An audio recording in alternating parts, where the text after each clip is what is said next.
Allons visiter nos entrepôts.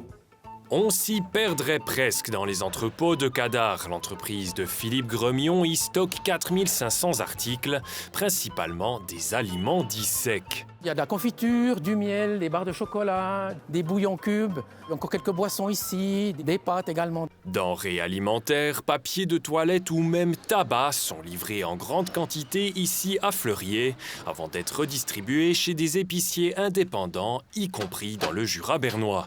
Ils sont en tout 650 à se fournir chez Cadar.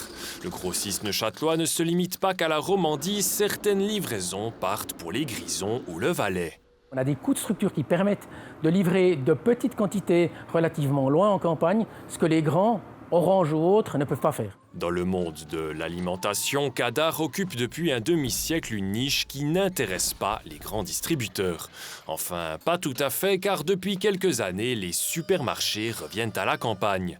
Le marché a évolué et Cadar l'a ressenti. Il y a 50 ans en arrière, il y avait 10 fois plus d'épiciers, mais aussi 10 fois plus de bouchers, de restaurants, de boulangers dans les villages. Donc on vit le même trend que ces petits commerces de bouche régionaux. Mais on arrive maintenant, à mon avis, à un socle sous lequel on ne peut pas passer. Ou bien on passe vraiment, on bascule de la notion de village à la notion de zone résidentielle ou cité-dortoir. L'entreprise joue alors sur deux tableaux, conserver sa clientèle tout en soutenant l'économie locale.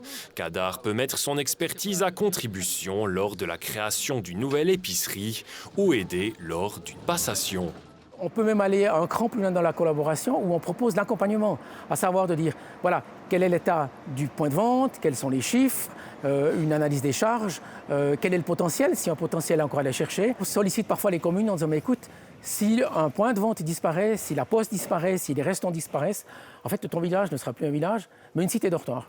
Donc on a des communes qui disent « Ok, je suis prêt à rentrer en matière dans une succession ». Cadar estime que 2/3 des commerçants et commerçantes sont ouverts à la discussion et qu'en moyenne, 6 épiceries sur 10 trouvent une solution pour leur succession. Philippe Gremion, quant à lui, apportera son expertise de grossiste lors de la prochaine émission Apéricipe, une fois le débat ouvert.